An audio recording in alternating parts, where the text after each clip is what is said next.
preparations have been completed for tomorrow's seating of the Ad Hoc Committee that will look into SAPS's KwaZulu-Natal Provincial Head, Lieutenant General Nhlanhla Mkhwanazi's allegations.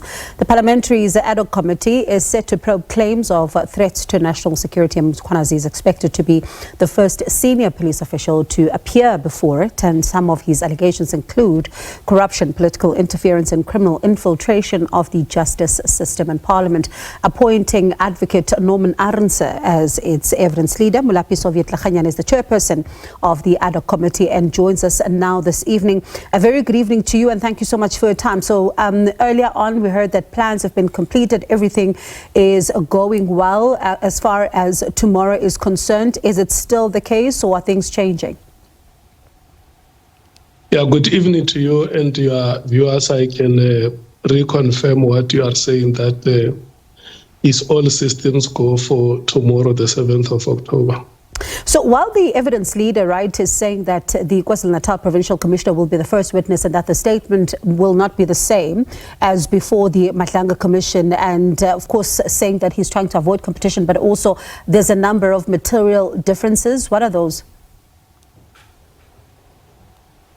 Look, the terms of reference that guide the work of the Ad Hoc Committee are not the same terms of reference that have been developed by the Commission.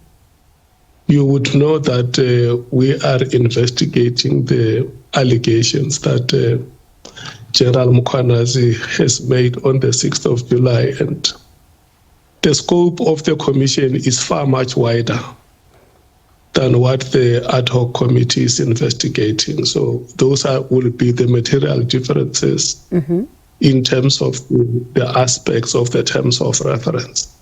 So those who are concerned about duplication here shouldn't be?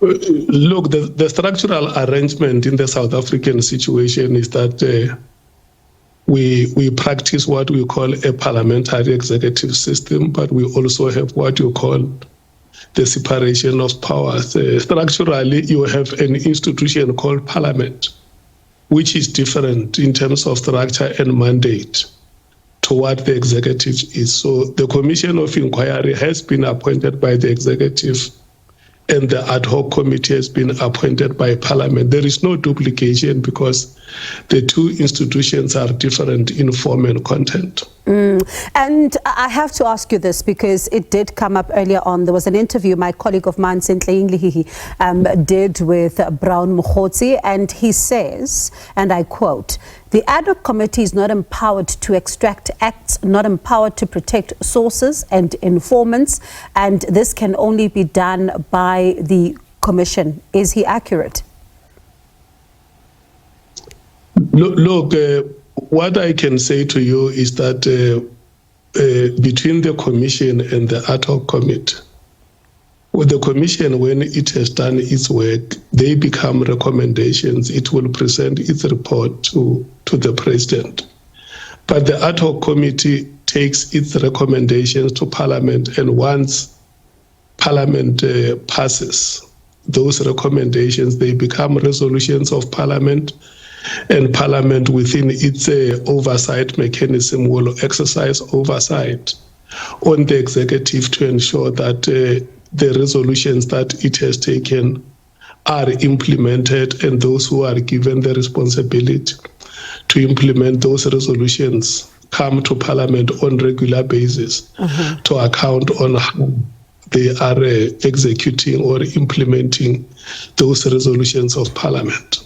I'm going to circle back to that in just a moment, but is he someone, Brown Mkhwanazi that is he someone that you are looking at with the possibility of having him as one of the people to come before the Ad Hoc Committee? Let us not comment on that one now. People who want to be witnesses before the committee, they know that we have advertised for the South African public. They can respond to our advert before the 17th of October if there is anybody who wants to appear before us. But for now, we have agreed on a list of witnesses that starts with General Mkhwanazi and will end with the director of Public Prosecutions, that is Miss Advocate Batoi. That is the last person that we have on our list who have come before our legal team and have done consultation. So if the committee wishes to go into the second phase and compile a new list of witnesses, we will always come and announce that we now have a second list. And these are the names of people who are on the list. What we are afraid to do, and which we cautioned ourselves, was that because we are investigating allegations, let's allow General Mkhwanazi to appear before the committee and make a statement before this ad hoc committee. And once that statement has been made, the ad hoc committee has it, Parliament has it, we can then determine if it is necessary for us to increase on the list of witnesses that we already have. Yes. And if you're able to give us a sense of how things will work tomorrow in terms of logistics. So he comes in and then what happens?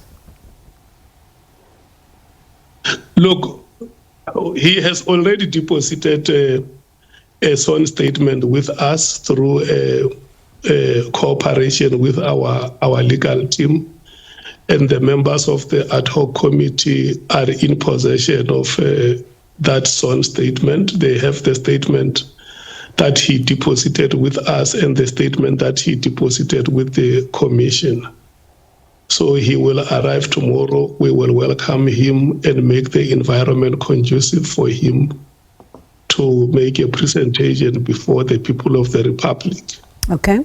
Which will be now a formal and a presentation made under oath, like he did at the commission. And then from there, the evidence leader will be the one that guides him in terms of the information that the committee wants to deduce from him. And then the members will, from time to time, come in to ask questions and seek clarity on matters that would still be remaining grey. Okay. Yeah. All right. Thank you so much. Let's see then what tomorrow holds for us. Thank you so much for talking to us. That was Molapi Soviet Lekganyane there, who is the chairperson of the Ad Hoc Committee.